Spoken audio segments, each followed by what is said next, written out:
Indiana Fever fans are speaking out, accusing the WNBA of hypocrisy after a recent NBA incident drew comparisons to a controversial foul involving their star, Caitlin Clark. During the 2024 WNBA season, Clark was on the receiving end of multiple flagrant fouls, sparking debate around the consistency of foul calls in women's basketball.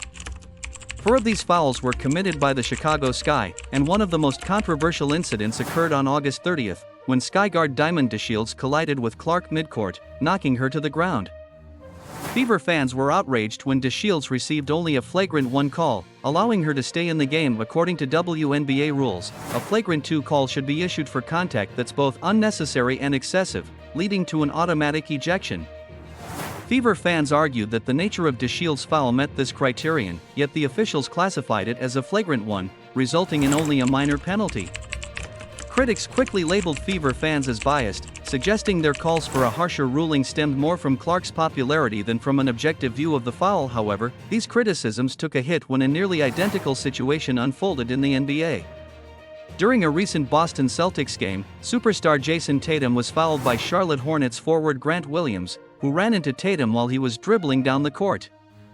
The impact was similar to that of DeShields' hit on Clark, yet Williams was hit with a flagrant 2 call and ejected from the game, which prompted Fever fans to revisit the Clark-DeShields incident and question the inconsistency. Fever fans highlighted the differences between the leagues, pointing out that the NBA's response demonstrated a stricter stance on similar fouls.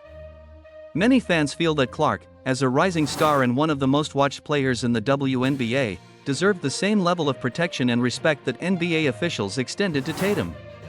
They argued that by not escalating DeShields' foul to a flagrant 2, the WNBA failed to uphold standards that would protect its players from unnecessary risks. The debate is adding to a broader conversation about how WNBA players are officiated compared to their NBA counterparts, especially when it comes to fouls and player safety. Fever fans are calling for a reassessment of foul classifications, suggesting that inconsistencies like these discourage physical accountability and contribute to the perception that women's basketball isn't officiated with the same seriousness. As Caitlin Clark's popularity continues to draw attention to the league, many believe this is a pivotal time for the WNBA to address these disparities and ensure that players are protected equally across both leagues. With the season progressing, this discussion around foul calls and fair play is likely to continue, pushing for changes that could impact future seasons. Fever fans, meanwhile, are staying vigilant, keeping receipts, and demanding that their concerns be taken seriously.